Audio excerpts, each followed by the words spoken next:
என் பேர் எஸ்.எம். மூர்த்திங்க. அகில இந்திய முத்திரையர் கூட்டமைப்பினுடைய பொதுச் செயலாளர். மரியாதைக்குரிய அன்புமணி அவர்கள் தொடர்ச்சியாக சமூக நீதி கேட்குறேன்னு சொல்லிட்டு 10.5% கேட்குறாரு. 118 ஜாதி இருக்கிற இடத்துல இவர் ஒரு ஜாதிக்கு மட்டும் 10.5% கேட்குறது எப்படி சமூக நீதி ஆகும்? இது சமூக அநீதி.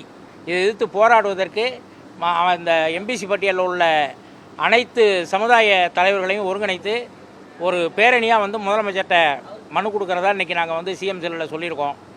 சிஎம் தான் முடிவு எடுக்கணும். இதுக்கு பிறகு சமூக நீதின்னு பேசுகிறார தவிர சமூக அநீதி. அது கட்சி நடத்த மட்டும் அன்புமணிக்கு எல்லாரும் வேணும், ஆனால் இடஒதுக்கீடு மட்டும் அவர் ஜாதிக்கு மட்டும் கேட்குறாரு. இது எப்படி சமூக நீதின்னு எனக்கு தெரியலை. அடுத்ததாக அம்பாசங்கர் கமிஷன், சட்டநாத கமிஷனை பற்றி பொய்யான தகவல்களை பரப்பிக்கிட்டு இருக்காரு. அதில் முத்திரையருக்கு தான் இடஒதுக்கீடு கொடுக்கணும்னு இருக்குது 2 கமிஷன்லேயுமே. இவருக்கு கொடுக்கணும்னு சொல்லலை. அதை தவறான மரியாதைக்குரிய ஆணைமுத்தினுடைய நிகழ்வுகளை அதை தவறாக பகிர்ந்திருக்காரு. தொடர்ந்து தான் சொல்கிறதெல்லாம் உண்மை. அன்புமணி உலகளவிய தலைவர் மாதிரி பேசிக்கிட்டு இருக்காரு. அவருக்கு எதிராக நாங்கள் எல்லோரும் ஒன்று சேர்றோங்கிறது இது வரைக்கும் சேரலை. இதுக்கு பிறகு மரியாதைக்குரிய மருத்துவர் அன்புமணிக்கு எதிராக எங்களுடைய எம்பிசி பட்டியலில் உள்ள எல்லா இனமும் ஒன்றா சேர்ந்து அவருக்கு எதிராக போராட தயாராகிட்டோங்கிறத எச்சரிக்கை கொடுக்க தான் இன்றைக்கி வந்திருக்கோம்.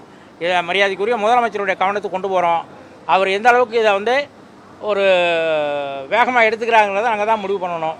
முதலமைச்சரை அலட்சியப்படுத்தினார்னா கோட்டையை நோக்கி பேரணியாக வருவதற்கு அவர் தான் தேதி குறித்து கொடுக்கணும். இதை முதலமைச்சருக்கு தகவலாக கொடுக்குறோங்க. வன்னியர்கள் வட மாவட்டங்களில் அடர்த்தியாக இருக்காங்க. தென் மாவட்டங்களில் நாங்கள் இல்லாத ஊரே இல்லை.